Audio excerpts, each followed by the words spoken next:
ਇਹ ਜ਼ਰਾ ਵੀਡੀਓ ਵੇਖੋ। ਜਿੰਨਾ ਤੱਕ ਵੀਡੀਓ ਵੇਖੋਗੇ ਨਾ ਤੁਹਾਨੂੰ ਮਜ਼ਾ ਨਹੀਂ ਆਏਗਾ। ਵੀਡੀਓ ਵੇਖ ਕੇ ਤੇ ਮੈਨੂੰ ਦੱਸਿਓ ਕੈਸੀ ਲੱਗੀ। ਆਪਣੇ 22 ਸਾਲ ਹੋ ਗਏ ਮੈਨੂੰ ਇਸ ਮੁਲਕ ਦੇ ਵਿੱਚ ਰਹਿੰਦਿਆਂ ਹੋਇਆਂ। ਮੈਂ ਤਜਰਬੇ ਦੀ ਬੇਸ ਤੇ ਗੱਲ ਕਰਨ ਲੱਗਾ। ਅੱਡੀਆਂ ਚੁੱਕ ਕੇ ਜ਼ੋਰ ਲਾ ਲਓ, ਪੱਬਾਂ ਭਰ ਹੋਇਓ, ਜਿੰਨਾ ਮਰਜ਼ੀ ਖੇਲ ਲਓ, ਸਾਡਾ ਮੁਲਕ ਤਰੱਕੀ ਨਹੀਂ ਕਰ ਸਕਦਾ। ਕਿਉਂ ਜਿੱਧਰੋਂ ਤਰੱਕੀ ਕਰਨੀ ਆ ਉਧਰ ਤੇ ਦੀਵਾਰ ਬਣ ਕੇ ਇਹ ਖੜੇ ਹੋ ਜਾਂਦੇ। ਆ ਜ਼ਿੰਦਾ ਮਿਸਾਲ ਆ ਇੰਡੀਆ, ਸਾਡਾ ਗੁਆਂਢੀ ਮੁਲਕ ਕਿੰਨਾ ਸਾਡੇ ਤੋਂ ਥੱਲੇ ਸੀਗਾ। ਜੋ ਹੀ ਉਹਨੇ ਜ਼ਰਾਤ ਤੇ ਤਵੱਜੋ ਦਿੱਤੀ, ਉਹ ਇੰਡੀਆ ਅੱਜ ਕਿੱਥੇ ਫਿਰਦਾ। ਅਸੀਂ ਉਹਦੇ 4 ਜਹਾਜ਼ ਸੁੱਟ ਕੇ ਐਵੇਂ ਚੋੜੇ ਹੋਏ ਫਿਰਦੇ। ਤਰੱਕੀ ਦੇ ਵਿੱਚ ਸਾਨੂੰ ਛਿੱਤਰ ਮਾਰਦਾ। ਤੇ ਸਾਡੇ ਇੱਥੇ ਕਿਸਾਨ ਤਾਂ ਰੋਲ ਕੇ ਰੱਖਤਾ। ਅਖੇ ਐ ਵੀ ਕਿਸਾਨ ਐ ਵੀ ਰੋਂਦੇ ਆ, ਫਿਰ ਰੋਣ ਨਾ ਤੇ ਹੋ ਰਹੇ ਢੋਲ ਲੈ ਕੇ ਗਲੀਆਂ 'ਚ ਫਿਰਨ, ਬਾਜੇ ਵਜਾਣ। ਹੈ ਉਹ 2000 ਨੂੰ ਜਿਹੜੀ ਤੁਸੀਂ ਗਰੀਬ ਨੂੰ ਗੰਦਮ ਦੇਣੀ ਸੀਗੀ, ਉਹ ਹੁਣ 4000 ਨੂੰ ਵਿਕਦੀ ਪਈ। ਸਾਨੂੰ ਉਦੋਂ 4000 ਨੂੰ ਉਹ ਦੰਦੀਆਂ ਵੜਦੀ ਸੀ, ਲੜਦੀ ਸੀ ਸਾਡੇ।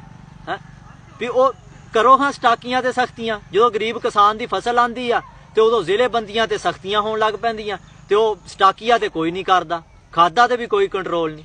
ਹੈ ਵੀ ਉਹ ਜਿਹੜਾ ਦਿਨ ਰਾਤ ਇੱਕ ਕਰਦਾ, ਖੂਨ ਪਸੀਨਾ ਇੱਕ ਕਰਕੇ ਕਿਸਾਨ ਮਿਹਨਤ ਕਰਦਾ, ਉਹ ਕਿਸਾਨ ਦੀ ਪੂਰੀ ਨਹੀਂ ਪੈਂਦੀ ਪਈ। ਜਿਹੜੇ ਲੈ ਕੇ ਗਾਂ ਵੇਚਦੇ ਆ, ਉਹ ਕੋਠੀਆਂ ਤੇ ਕਾਰਾਂ ਬਣਾਈ ਫਿਰਦੇ, ਉਹਨਾਂ ਦੇ ਮੁੰਡੇ ਵੀ ਗੱਡੀਆਂ ਦੇ ਵਿੱਚ ਫਿਰਦੇ ਆ।